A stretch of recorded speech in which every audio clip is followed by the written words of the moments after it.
हम एक्टर हैं, काम दोगे क्या?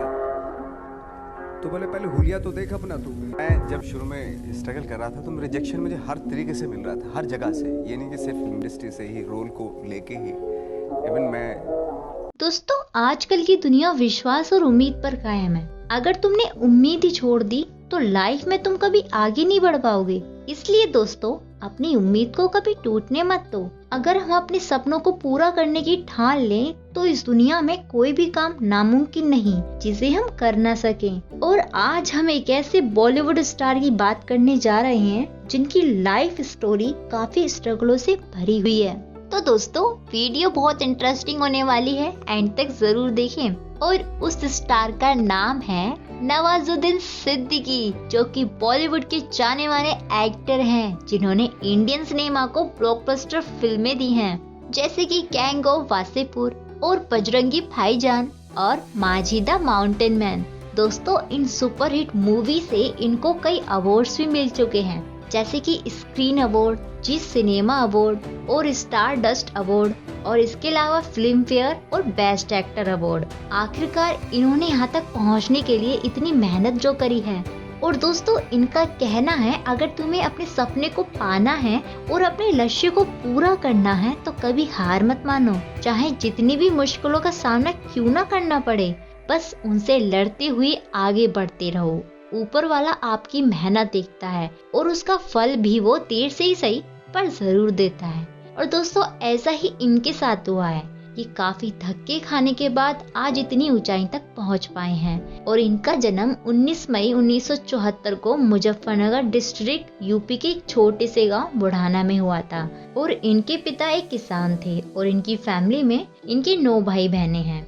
और इन्होंने अपनी स्कूलिंग जैसे तैसे अपने गांव से ही कंप्लीट की थी, क्योंकि दोस्तों, इनका कहना था कि उनके गांव में इतना कोई पढ़ा लिखा नहीं था जो कि कोई बाहरी दुनिया से वाकिफ हो। वो तो बस खेती करना ही जानते थे और उससे अपने घर का खर्चा चलाते। बस यही थी उनकी छोटी सी दुनिया। इसलिए दोस्तों, नवाज ने अपने आगे की पढ़ाई पूरी करने के लिए हरिद्वार जाने का सोचा और वहाँ पर इन्होंने गुरुकुल कंगरी यूनिवर्सिटी से अपनी ग्रेजुएशन कंप्लीट की। फिर इसके बाद दोस्तों, इन्होंने कुछ टाइम तक गुजरात में पेट्रोकेमिकल कंपनी में जॉब करी, लेकिन वहाँ पर उनका इस काम में मन नहीं लगा, इसलिए ये जॉब छोड़कर दिल्ली आ गए। क्योंकि दोस्तों, इनको तो कुछ और ही करना था जिससे कि वो पूरी दुनिया में फेमस हो जाए और लोगों के दिल में जगह बना पाए। दरअसल दोस्तों, इनको बचपन से एक्टिंग करने का बहुत शौक था, खासकर एक विलन का। मुझे बड़ा मजा आता है जब कोई डरता है, पता चलता है उसे अपनी जिंदगी की परवाह है, और जिसे जिंदगी की परवाह होती है, माँ कसम मारने का मजा उसी का आता है। इसलिए इन्हें एक एक्टर ही बनना था, लेकिन इनको भी नहीं पता था कि इनको एक एक्टर बनने के लिए अपने आने वाले टाइम में क्या क्या सहना पड़ेगा। क्योंकि दोस्तों, हर सफल व्यक्ति के पीछे की लाइफ बहुत ही मुश्किल और कठिनाइयों से भरी होती है। ठीक वैसे ही नवाजुद्दीन जी की लाइफ भी कोई आसान नहीं थी।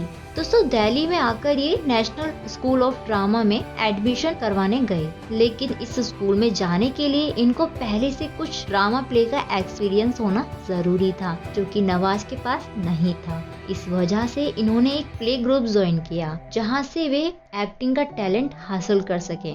और दोस्तों, हम आपको बता दें, वहाँ पर इन्होंने जो ग्रुप ज्वाइन करा था, उस ग्रुप का नाम साक्षी थिएटर था। और इसके अलावा इन्होंने वहाँ पर मनोज बाजपेयी और सौरभ शुक्ला के साथ मिलकर काम भी किया था। नवाज वहाँ पर छोटे छोटे प्ले करने लगे थे, लेकिन उस प्ले से इनको उतने ही पैसे मिलते थे जिससे कि वो अपनी जरूरतों को पूरा कर सके। इसलिए दोस्तों, इन्होंने वहाँ पर दिल्ली के एक ऑफिस में वॉचमैन का काम भी किया था, क्योंकि इनको पैसे की बहुत जरूरत थी और इनको एक्टिंग सीखने का इतना जुनून था कि वह उसके लिए कोई भी परेशानियों को झेलने के लिए तैयार थे। फिर दोस्तों, काफी प्ले करने के बाद इनको अच्छा खासा एक्सपीरियंस हो गया था और आखिरकार इन्होंने नेशनल स्कूल ड्रामा में एडमिशन ले लिया, जिसको हम एनसीडी भी कहते हैं। और सन 1996 में ये एनसीडी से पास आउट हुए। उसके बाद ये 4 साल तक दिल्ली में ही रहे और वहाँ पर बहुत सारे थिएटर और प्ले किए। लेकिन दोस्तों, इन्हें उन प्ले से भी इनकी ज्यादा अच्छी कमाई नहीं हो पा रही थी, जिस वजह से इन्होंने निश्चय किया कि अगर अपने सपने को पूरा करना है और दुनिया की नजरों में आना है तो क्यों ना मुंबई में जाकर कोशिश करें।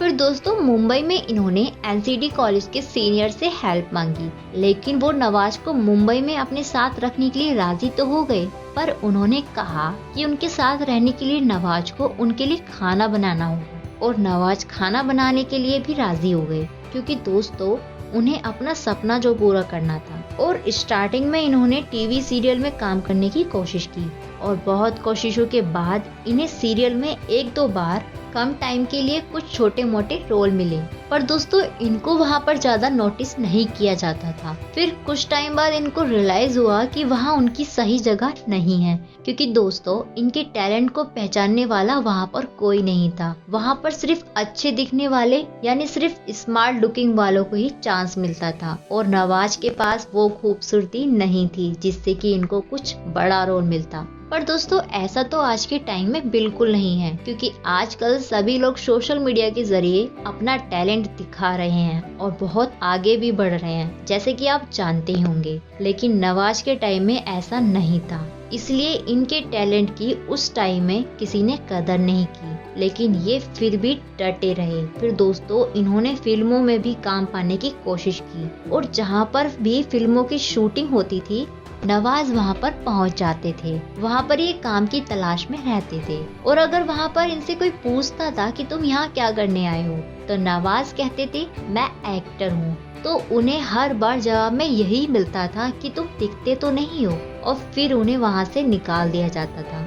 और बार बार ना सुनकर वो थक चुके थे। वहाँ पर भी दोस्तों इनके टैलेंट को देखने वाला कोई नहीं था, लेकिन नवाज को इतनी बार मना किया जा चुका था, इसके चलते इनको ना सुनने की आदत सी हो गई थी। अब उन्हें कोई फर्क नहीं पड़ता था कि वह लाजिमी है, क्योंकि दोस्तों इतनी मेहनत करने के बावजूद भी उसके सपने पूरे होते हुए नहीं दिखता है तो आदमी फ्रस्ट्रेट हो जाता है। वही नवाज का हाल था, और इन्होंने कई बार सोचा कि वह सब कुछ छोड़कर वापस अपने गांव आ जाए, लेकिन फिर यही सोचकर रुक जाते थे कि वहां जाकर क्या करेंगे, क्योंकि उन्हें तो सिर्फ एक्टिंग ही करना है, और फिर से काम की तलाश में निकल पड़ते। फिर दोस्तों एक दिन ऐसा आया जिसका उन्हें बेसब्री से इंतजार था। दरअसल दोस्तों सन 1999 में आमिर खान की मूवी सरफरोश में इनको एक छोटा सा रोल मिला था। इस मूवी में इन्होंने एक अपराधी का रोल निभाया था, और इसी तरह से इनको कई मूवीज में छोटे मोटे रोल मिलने लगे,